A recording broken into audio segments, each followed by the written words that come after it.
Bonjour à tous, bienvenue sur l'Argus.fr. On est aujourd'hui sur le circuit club de Magny-Cours devant une petite ribambelle de Renault 5 Turbo qui devrait, je pense, titiller les passionnés.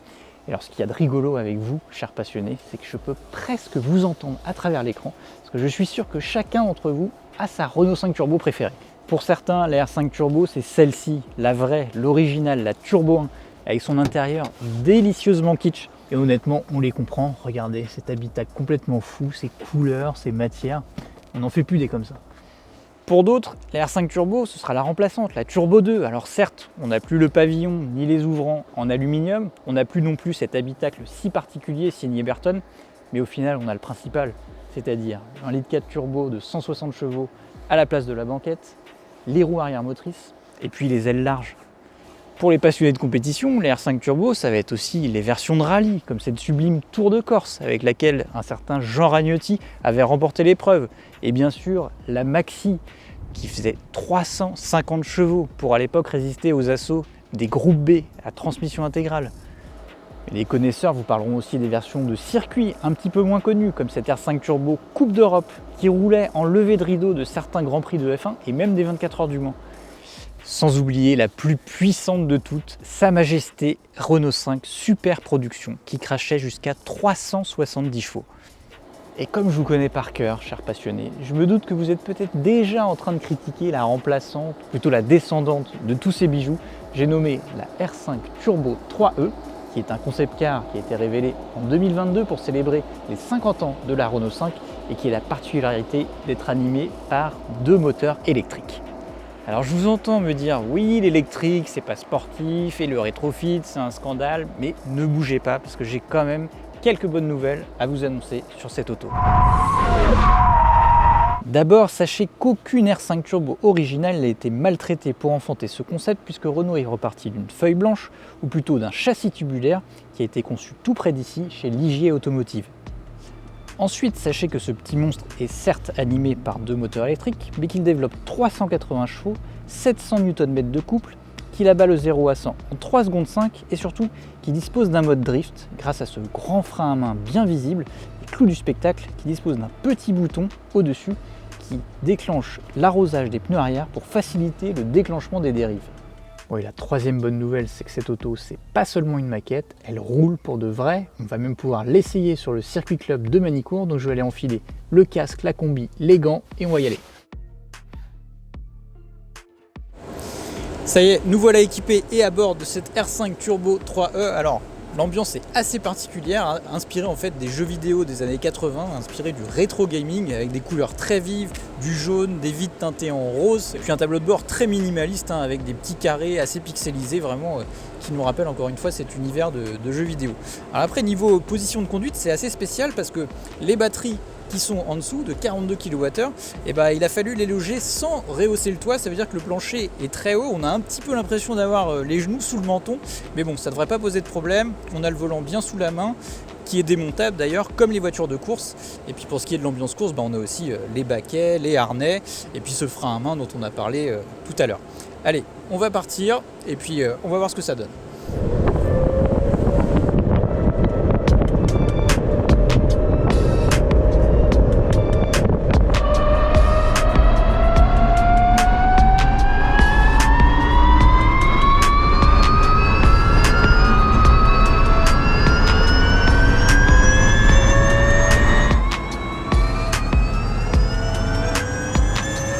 Voilà parti sur le circuit club de Magny-Cours, un tracé de 2,5 km. Premier freinage, alors il n'y a pas d'assistance de freinage sur cette voiture, donc il faut vraiment frapper dans la pédale. Puis on va prendre nos précautions au freinage parce qu'on rappelle qu'il s'agit d'un concept exemplaire unique. Dans le virage serré. Alors le train avant a un petit peu de mal à s'inscrire, en fait il n'y a pas de différentiel sur cette voiture. Dans le serré ça a un petit peu de mal à tourner. D'accélération, pas de problème, donc ça relance bien au sortie de virage. Et alors contrairement à ce qu'on pourrait croire en voiture électrique, c'est très bruyant dans l'habitacle, ça siffle beaucoup. Alors, la direction est assez directe, il n'y a pas besoin de mettre beaucoup d'angle au volant pour tourner. Ah, il y a une partie un petit peu plus serrée où là il faut être un petit peu patient.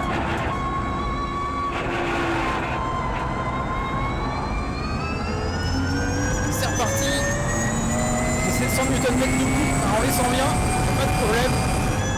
On entend un peu les pneus qui travaillent.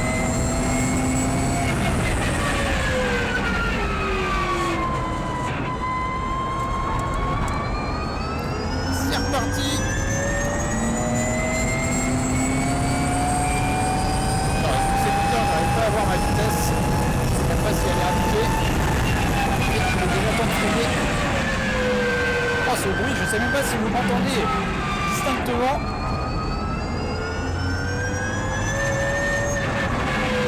Alors c'est une auto qui fait moins d'une tonne sans les batteries, mais 1,5 tonne avec les batteries. Avec la direction assez directe et les relances, honnêtement, je sens pas trop le poids, c'est pas handicapant.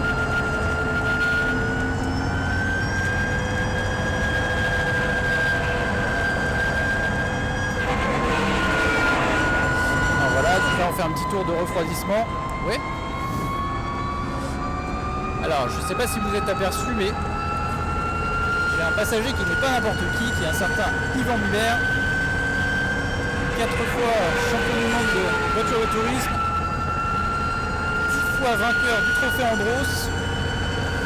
Du coup, pour ce qui est d'utiliser cette petite manette, eh ben, on va lui laisser la main, on va échanger les places, parce que nous on avait interdiction de s'en servir, mais honnêtement c'était pas gênant avec un prototype unique, on n'avait pas envie de prendre de risques.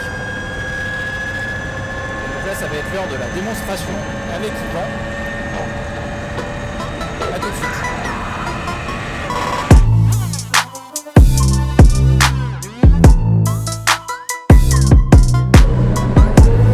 Alors nous voilà repartis avec Monsieur Yvan Muller, va nous montrer les capacités de la voiture en drift. Ah, on sent déjà qu'à la réaccélération, le train arrière survient un petit peu. Et ouais.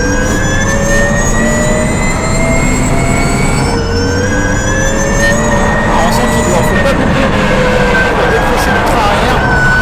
Il demande que ça. C'est reparti.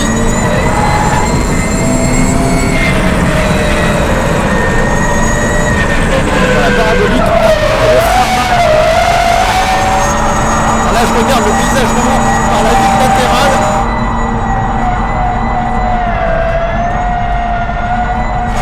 Ça prend un angle assez impressionnant parce que l'angle de braquage dépasse les 50 degrés.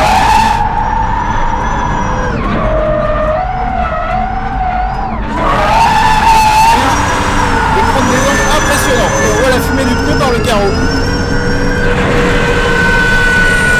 Bon, c'est déjà fini, mais c'était vraiment sympa. C'est quand même pas tous les jours que on peut faire du drift en concept car. Alors je ne l'ai pas présenté tout à l'heure, mais j'ai mon petit compagnon, petit nounours Drifty, qui m'a aidé à ne pas avoir peur. À côté d'Yvan, mais à côté d'Yvan, en général, on n'a pas peur.